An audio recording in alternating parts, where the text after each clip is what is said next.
Assalamualaikum warahmatullahi wabarakatuh. Salam sejahtera bagi kita semua.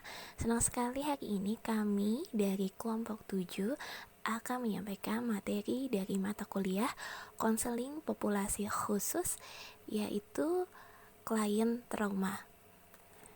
Selanjutnya kami akan memperkenalkan anggota kelompok dari kelompok 7. Yang pertama ada Afrilia Susanti, kedua Dewi Lestari, ketiga Ida Mursida, keempat saya sendiri Indah Putri Sari, kelima Mursina, keenam Yuliani Putri Ambarwati, dan yang terakhir yang ketujuh Zulfikiatul Uluiyah. Dan selanjutnya materi akan disampaikan oleh teman saya. Baiklah, selanjutnya saya akan menjelaskan mengenai bab 1, yaitu latar belakang dari makalah yang kami angkat, di mana manusia itu merupakan makhluk yang sangat kompleks, di mana manusia bisa merasakan sedih, bahkan bahagia, kecewa, sehingga timbullah yang namanya trauma. Nah, kondisi trauma ini biasanya berawal dari keadaan stres yang mendalam dan berlanjut yang tidak dapat diatasi oleh diri sendiri, sehingga stres tersebut itu merupakan suatu respon atau reaksi yang diterima oleh individu dari rangsangan lingkungan sekitar, baik yang berupa keadaan, peristiwa, maupun pengalaman-pengalaman yang menjadi beban pikiran terus-menerus, akhirnya bermuara pada trauma. Nah, untuk menanggulangi keberlanjutan trauma sejak anak-anak hingga dewasa, kiranya perlu segera dilakukan deteksi dini. Sejauh mana sih trauma ini berkembang, kemudian bagaimana sih sifat atau jenisnya. Bila keadaan trauma dalam jangka panjang, maka itu merupakan suatu akumulasi dari peristiwa atau pengalaman yang buruk bahkan memilukan. Nah, dari latar belakang tersebut, sehingga kita bisa mengambil rumusan masalahnya. Yang pertama, apa pengertian dari trauma? Yang kedua, apa saja sih yang menyebabkan trauma? Yang ketiga, bagaimana karakteristik penderita trauma? Yang keempat, bagaimana upaya bimbingan dan konseling dalam pemulihan? Nah, kemudian bisa kita tarik juga tujuan penulisan ini adalah untuk mengetahui tentang pengertian trauma, untuk mengetahui penyebab trauma, untuk memahami karakteristik penderita trauma, dan yang keempat untuk memahami upaya bimbingan konseling dalam pemulihan dari trauma. Baiklah, selanjutnya kita masuk ke dalam bab 2, yaitu pembahasan. Yang pertama adalah pengertian dari trauma. Trauma itu berasal dari bahasa Yunani atau traumatos, yang artinya adalah luka.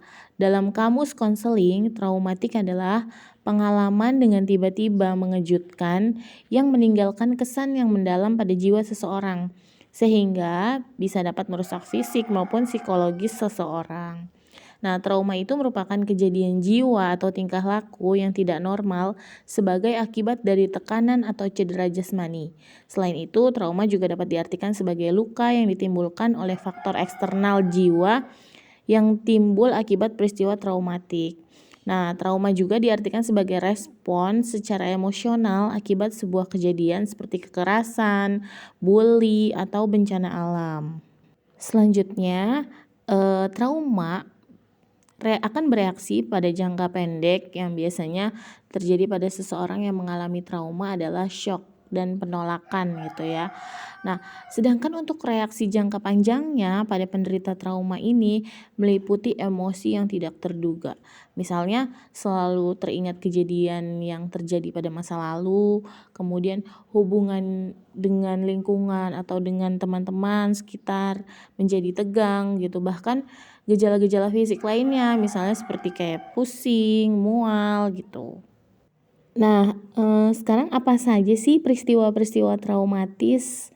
Ciri-cirinya tuh seperti apa gitu. Nah, jadi yang pertama terjadinya tuh secara tiba-tiba, kemudian mengerikan dan menimbulkan perasaan takut yang amat sangat. Yang ketiga itu mengancam keutuhan fisik maupun mental.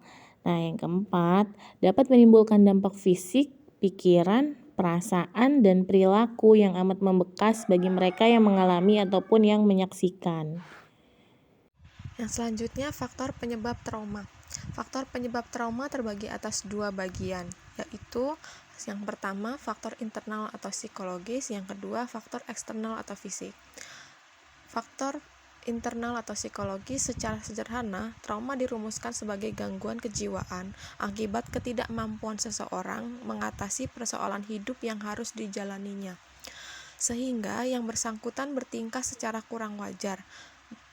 Berikut ini penyebab yang mendasari timbulnya trauma pada diri seseorang. A. Kepribadian yang lemah dan kurangnya percaya diri, sehingga menyebabkan yang bersangkutan merasa rendah diri.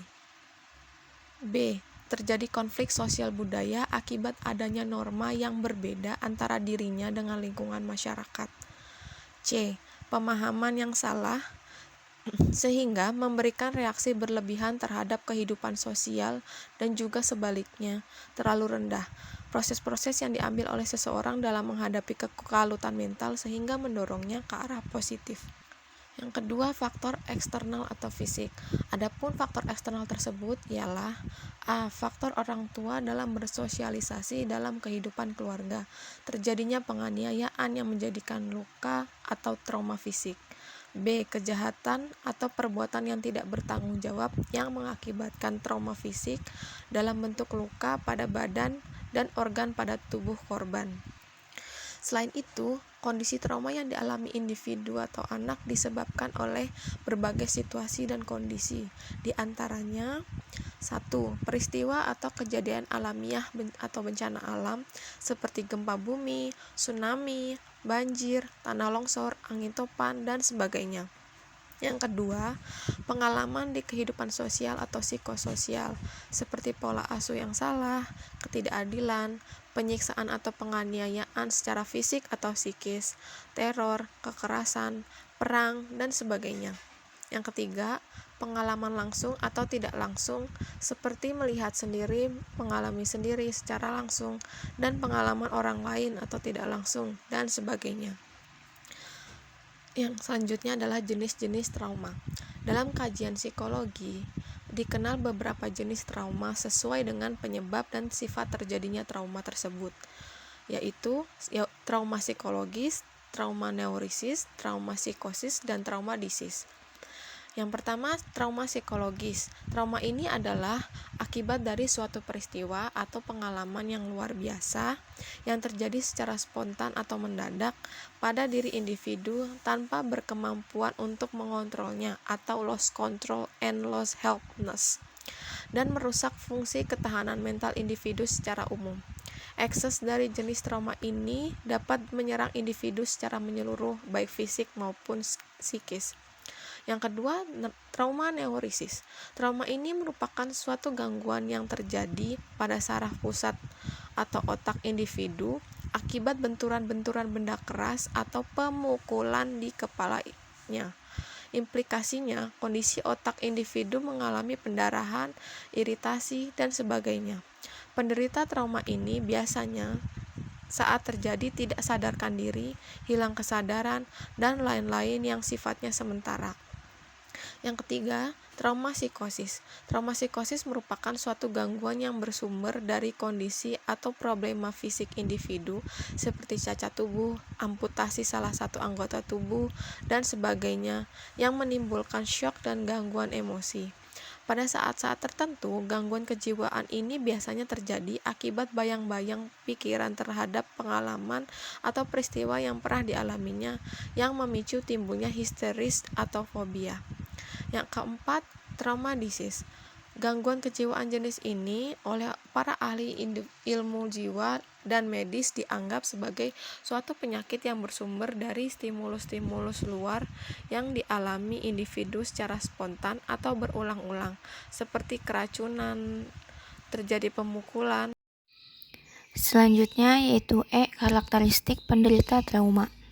Adapun karakteristik yang ada atau yang dialami oleh seseorang yang menderita traumatik ialah yang pertama yaitu mengalami kejadian yang buruk dan mengerikan. Yang kedua, sulit tidur dan mudah terbangun.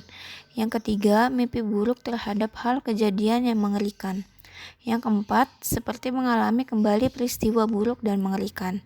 Yang kelima, menghindari tempat, orang, situasi, dan hal-hal yang mengingatkan pada peristiwa buruk dan mengerikan. Yang keenam, mudah terkejut. Yang ketujuh, mudah tersinggung dan marah. Yang kedelapan, sering teringat pengalaman atau kejadian buruk dan mengerikan. Yang kesembilan, merasa tidak bersemangat dan putus asa. Yang ke-10, takut memikirkan masa depan. Yang ke-11, pemurung. Yang ke-12, sulit berkonsentrasi. Ke-13, khawatir berlebihan. Dan yang ke-14, perubahan perilaku dari sebelumnya.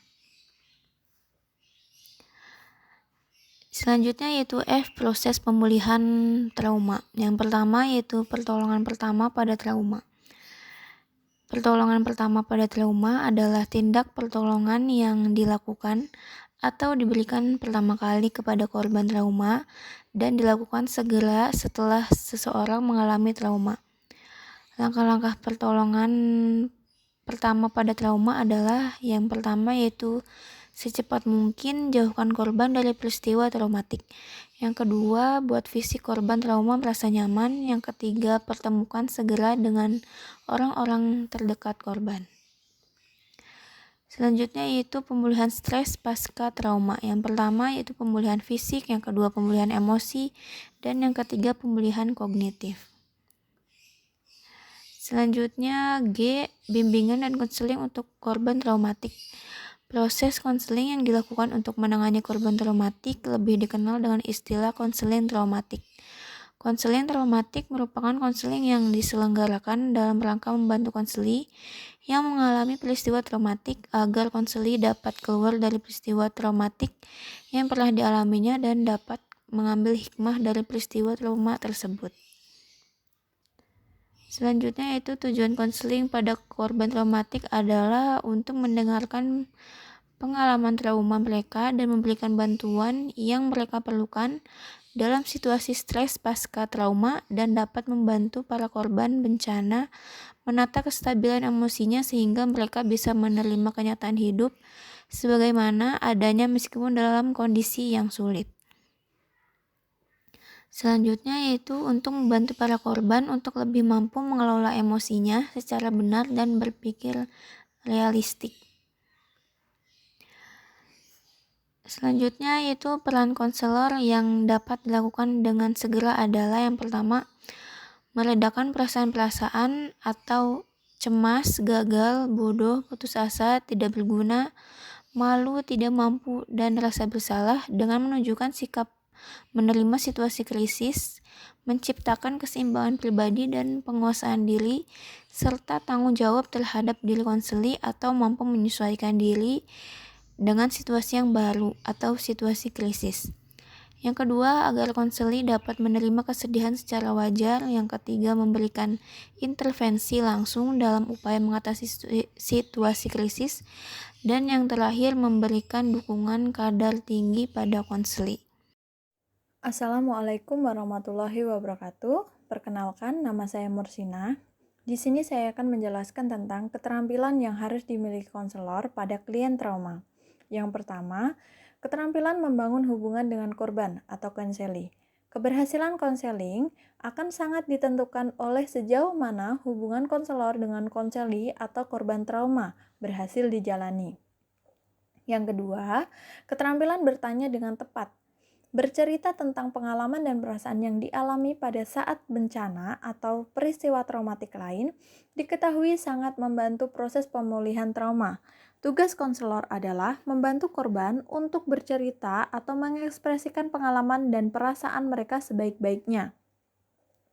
Yang ketiga, keterampilan mendengarkan secara aktif. Mendengarkan secara aktif berarti memberikan perhatian total pada korban. Konselor harus mendengar dengan seksama apa yang dikatakan dan mampu menangkap informasi dari bahasa tubuhnya. Yang keempat, keterampilan penyelesaian masalah. Kenali masalah-masalah yang dialami korban, pastikan fokus pada salah satu masalah yang dihadapi korban yang menurut konselor dapat diselesaikan sendiri oleh konseli. Amatilah kondisi korban dalam menyelesaikan masalah itu. Yang kelima, keterampilan memberdayakan korban. Tugas konselor adalah membuat konseli merasa mampu mengontrol, lebih percaya diri, dan lebih mampu.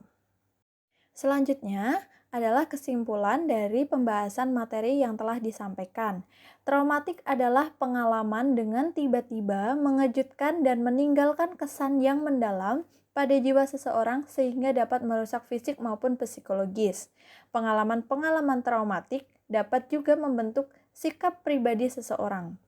Post-traumatik bisa timbul akibat luka berat atau pengalaman yang menyebabkan organisme menderita kerusakan fisik maupun psikologis. Selanjutnya adalah penjelasan tentang observasi pada klien trauma. Yang pertama, pengertian dari trauma bullying. Trauma adalah tekanan emosional dan psikologis pada umumnya karena kejadian yang tidak menyenangkan atau pengalaman yang berkaitan dengan kekerasan. Sesuatu kejadian dapat disebut traumatis bila kejadian tersebut menimbulkan stres yang ekstrim dan melebihi kemampuan individu untuk mengatasinya, menurut Giller tahun 1999. Bullying merupakan tindakan intimidasi yang dilakukan secara berulang-ulang oleh pihak yang lebih kuat terhadap pihak yang lebih lemah, dilakukan dengan sengaja dan bertujuan untuk melukai korbannya secara fisik maupun emosional, menurut Coloroso tahun 2007. Jadi, trauma bullying adalah mereka yang bisa sering mengalami kecemasan, ketakutan, mimpi buruk, sulit tidur, depresi, dan berbagai gejala lainnya. Ini karena korban sering merasa tak berdaya dan urung mampu membela diri, sehingga korban bullying bisa menyebabkan kondisi yang terkait dengan stres seperti PTSD. Selanjutnya adalah deskripsi narasumber dari observasi yang telah kami lakukan. Klien bernama Y. Ia adalah seorang mahasiswi yang berusia 27 tahun. Y merupakan salah satu pasien Rumah Sakit Bela Kota Bekasi yang ditangani oleh dokter spesialis kejiwaan. Ia adalah anak kedua dari 2 bersaudara atau bisa dibilang anak bungsu. Klien Y mempunyai kakak perempuan. Y tinggal bersama dengan kedua orang tuanya. Dahulu, Y sempat menjalani kuliah, lalu ia memutuskan berhenti kuliah karena perilaku pembulian yang diterimanya. Y merupakan pribadi yang pendiam dan menyembunyikan permasalahan itu sendiri. Y tidak pernah bercerita kepada keluarganya tentang kasus bully yang dihadapinya hingga Y mengalami depresi berat sampai tidak mampu menjalani kehidupan yang normal seperti biasanya. Ya, selanjutnya di sini ada C, latar belakang masalah narasumber. Di sini dapat kita lihat gambar masalah dari narasumber, yaitu ada di pojokan ya, terus ada gambar kurangnya kasih sayang, ada depresi, dan dapat kita lihat di gambar ini ya. Jadi latar belakang masalah dari narasumber adalah narasumber awalnya berkuliah di salah satu perguruan tinggi negeri, kemudian karena satu hal beliau dikucilkan oleh teman-temannya, kemudian dibully. Nah, selanjutnya klien merasa sendirian, kemudian merasa depresi gitu ya. Kemudian dia bercerita kepada kakaknya, namun kakaknya malah pasif gitu. Selanjutnya klien akhirnya memberanikan diri setelah 3 tahun mengisolasikan dirinya sendiri. Akhirnya klien memberanikan diri untuk datang ke psikiater. Selanjutnya di saat di psikiater, klien akhirnya didukung oleh keluarganya, diberi obat-obatan untuk menghindari dan melepaskan diri dari trauma yang dia rasakan bertahun-tahun. Ya, lalu D, ini ada profil narasumber. Nama kita samarkan yaitu Y ya. Terus tempat tanggal lahir Bekasi 22 Juli 1994. Usianya 27 tahun, agama Islam, jenis kelamin perempuan, urutan kelahiran anak kedua dari 2 bersaudara, pekerjaan itu mahasiswa. Klien mendapatkan diagnosa penderita bipolar tipe 2 setidaknya mengalami satu episode hipomanik dan satu episode depresi tanpa melibatkan halusinasi atau delusi. Sebagian besar penderitanya bahkan lebih sering mengalami episode depresi. Episode hipomania pada klien Y umumnya berlangsung selama beberapa hari dan ditandai dengan beberapa hal berikut. Klien memiliki banyak energi dan kepercayaan diri, menjadi lebih mudah bergaul, genit atau aktif secara seksual, lebih mudah teralihkan, bertindak dan berpikir lebih cepat, mudah marah, banyak bicara atau berbicara lebih cepat dari biasanya. Saat klien Y mengalami episode hipomania, mereka mungkin akan merasa baik-baik saja. Namun, orang lain kemungkinan memerhatikan perilaku yang tidak biasa. Selanjutnya, setelah merasa membaik, episode depresi kemungkinan akan muncul. Gejala-gejala episode depresi pada gangguan bipolar tipe 2 yang dialami klien diantaranya memiliki tingkat energi yang rendah, merasa sedih, kosong dan putus asa, kehilangan minat dalam beraktivitas, rendahnya motivasi hidup, tidur terlalu banyak atau terlalu sedikit, merasa bersalah atau tidak berharga, sulit fokus, memiliki keinginan atau pikiran untuk bunuh diri. Dari hasil wawancara dengan klien, diketahui beberapa permasalahan yang sering dialami klien adalah sebagai berikut. 1. Klien mengalami trust issue. Trust issue adalah keadaan di mana seseorang memiliki permasalahan atas rasa percaya yang rendah terhadap orang lain. 2. Klien tidak percaya diri, selalu takut salah dan mempunyai ketakutan berlebih ketika berbicara di depan umum. 3. Klien memiliki suasana hati yang tidak stabil atau mood swing adalah perubahan suasana hati yang tidak menentu. 4. Klien memiliki perasaan negatif kalau semua orang tidak menyukainya dan akan pergi meninggalkannya. 5. Klien mengalami gangguan konsentrasi belajar. Klien Y sebagai pengidap bipolar tipe 2 membutuhkan penenangan khusus oleh dokter spesialis kejiwaan. Saat ini, klien Y melakukan check up secara rutin setiap bulan sekali ke rumah sakit. Analisis kebutuhan klien Y secara adalah sebagai berikut. 1. Mengkonsumsi obat antipsikotik. Kedua, terbiasa dengan hidup pola yang sehat. Ketiga, selalu berpikir positif dan menjalankan kesehariannya. Keempat, dukungan dari support system seperti keluarga dan teman terdekatnya. Adapun analisis kebutuhan klien dalam bidang bimbingan konseling, yaitu pernyataan klien, saya tidak pernah percaya diri saat tampil di depan umum. Dengan kebutuhan perilakunya, mendapatkan kepercayaan diri kembali untuk berani dalam mengungkapkan pendapatnya. Bidang bimbingannya yaitu sosial. Percayaan klien kedua, saya sering memendam masalah saya dan negative thinking. Untuk kebutuhan perilakunya, mampu mengelola masalah pribadinya dan berpikir lebih positif. Dan untuk bidang bimbingannya yaitu pribadi. Ketiga, pernyataan klien. Saya tidak mudah percaya dengan orang lain dan sulit untuk bergaul. Untuk kebutuhan perilakunya yaitu mampu untuk terbuka dan menjalin pertemanan dengan orang lain.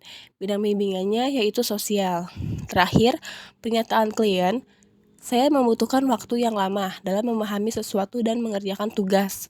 Untuk kebutuhan perilakunya yaitu menemukan cara belajar yang tepat dan efektif sesuai kemampuannya. Untuk bidang bimbingannya yaitu belajar. C. Potensi yang bisa dikembangkan. Potensi yang bisa dikembangkan dari klien adalah semangatnya untuk sembuh total dan semangat melanjutkan kehidupan yang lebih baik dari sebelumnya. Hal ini sejalan dengan tujuan konseling, yaitu mengatasi kehidupan efektif sehari-hari terganggu. Menjadi KES, kehidupan efektif sehari-hari pada keseharian klien. Pada saat ini, klien sedang 1. Menempuh pendidikan sarjananya kembali dan sedang mempersiapkan skripsinya. Kedua, klien berharap dapat hidup lebih produktif dan menjalani kuliah dengan sungguh-sungguh. Ketiga, klien bercita-cita mendapatkan karir yang sukses nantinya. Keempat, setelah lulus kuliah, kalian ingin mendapatkan pekerjaan yang lebih baik dan menjadi pribadi yang lebih positif dan berdaya guna bagi masyarakat. Bab 3, penanganan. A. Cara penanganan konseling di rumah sakit. Konseling di rumah sakit berjalan dalam settingan yang berbeda dan peran yang berbeda dari konselor. Biasanya, tuntutan peran yang berbeda inilah akhirnya membuat tugas konselor menjadi tidak ringan, karena tugas konselor akan menjadi jembatan lalu lintas komunikasi antara pasien, keluarga, pihak rumah sakit, dan pihak-pihak yang tergabung dalam tim secara kolaboratif, yaitu tugas konselor di rumah sakit meliputi 1. Tugas konselor dengan tim. 2. Tugas konselor dengan pasien. Tugas konselor dengan tim yaitu 1. Memetakan proses, yaitu berbagai tahapan perawatan dan terapi yang akan dijalani pasien bersama tim. 2. Menjajaki proses penyampaian hasil diagnosa dengan berbagai kemungkinannya mengenai penyakit, pengaruhnya terhadap pasien, keluarga, dan pihak-pihak terkait. Ketiga, menjaga lalu lintas komunikasi dan mekanisme kolaborasi selama proses perawatan berlangsung. Ya baik, slide selanjutnya adalah akan dijelaskan oleh saya, Indah Putri Sari, yaitu membahas tentang layanan BK yang tepat bagi penanganan trauma bullying. Menurut Corey, tahun 2009 menjelaskan bahwa manusia adalah makhluk yang selalu dalam keadaan transisi, berkembang, membentuk diri, dan menjadi sesuatu. Lalu di dalam konseling eksistensial ini, pemulihan trauma bullying dibangun dimensi sadar dari kondisi manusia, mencakup hal-hal sebagai berikut: kapasitas kesadaran diri, kebebasan serta tanggung jawab, menciptakan identitas dirinya, dan menciptakan hubungan yang bermakna dengan orang lain untuk klien dapat keluar dari traumanya. Lalu tujuan konseling eksistensial menurut Corey adalah agar klien mengalami keberadaannya secara otentik, menjadi sadar atas keberadaan dan potensi-potensi, dan sadar bahwa ia dapat membuka diri berdasarkan kemampuannya. Konseling eksistensial membantu klien mengidentifikasi, menetapkan kegiatan-kegiatan yang berhubungan dengan perubahan kepribadian, menghasilkan keadaan baru, perubahan yang bersifat permanen, dan bisa diterapkan klien dalam kehidupan sehari-hari di luar sesi konseling. Lalu, ada beberapa tahapan konseling eksistensial. Menurut Corey 2009, ada 3 tahapan proses konseling eksistensial yang harus dijalani oleh klien. Yang pertama yaitu tahap pendahuluan. Di sini, konselor membantu klien dalam mengidentifikasi dan mengklarifikasi asumsi mereka tentang dunia. Maksudnya pendapat-pendapat dari klien itu tentang dunianya. Ya. Klien diajak untuk mengidentifikasi dan menanyakan tentang cara mereka memandang dan menjadikan eksistensi mereka bisa diterima. Bagaimana ya cara agar klien dapat diterima di masyarakat? Mereka meneliti nilai mereka, keyakinan, serta asumsi untuk menentukan kesahihannya atau keyakinannya. Konselor di sini mengajarkan klien bagaimana caranya untuk bercermin pada eksistensi mereka sendiri dan meneliti peranan mereka dalam hal penciptaan problem mereka dalam hidup.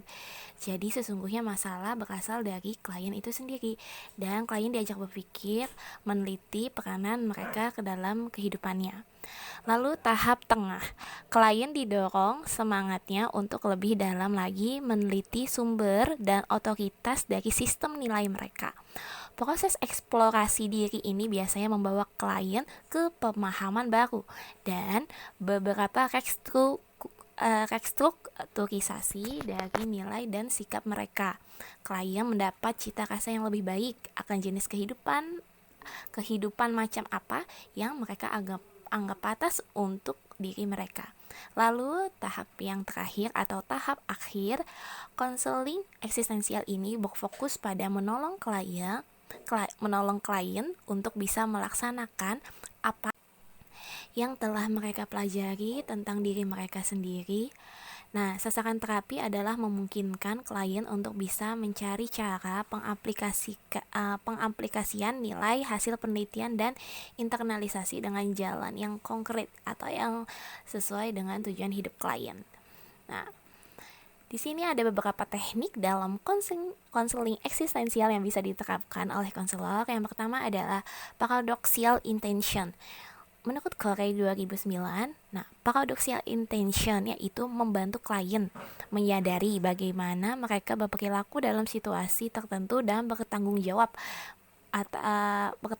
atas perilaku itu. Hal ini biasa digunakan dalam menciptakan motivasi pada seseorang yang kehilangan semangat. Misalnya klien trauma bullying kehilangan semangat untuk belajar atau bersekolah. Nah, mereka diberitahu bahwa mereka itu mempunyai tanggung jawab untuk meneruskan pendidikan dan bagaimana kalau misalkan mereka tidak melanjutkan sekolahnya. Jadi klien diajak berpikir untuk bertanggung jawab pada dirinya. Teknik selanjutnya adalah focusing. Menurut Gendlin dalam Suherman 2008, focusing yaitu menciptakan kondisi fisik yang menyenangkan, menghindari hal-hal yang mengganggu dalam kehidupan sehari-hari dan kembali pada suasana batin. Memfokuskan klien pada kehidupan sehari-harinya, mengolah mentalnya dengan baik. Lalu yang selanjutnya, situational reconstruction, yaitu memberikan ide tentang perubahan yang mengakibatkan ekspresi dan imajinasi bersemangat atau giat. Nah, dalam teknik situational reconstruction lebih menekankan pada pertimbangan situasional atau situasi yang harus dihadapi daripada konsekuensi emosi itu sendiri. Jadi di klien ini diajak berpikir logis pada situasi yang ada, ya, mengesampingkan emosinya terlebih dahulu dan lebih berpikir logis. Nah, teknik ini berguna bagi klien yang mengalami stres. Teknik yang terakhir adalah compensatory self-improvement, bertujuan untuk meningkatkan pengertian perasaan klien dari kemungkinan daerah lain dari kehidupan yang tampaknya seketika atau permanen, yaitu meningkatkan perasaan klien menjadi lebih positif. Dan sekian presentasi dari kelompok 7 kami ucapkan. Terima kasih telah menyaksikan video ini sampai akhir dan semoga materinya bermanfaat. Juga kami mohon maaf sebesar-besarnya jika masih banyak kesalahan dan kekurangan. Semoga nanti kami akan memperbaikinya lebih baik lagi. Terima kasih. Wassalamualaikum warahmatullahi wabarakatuh.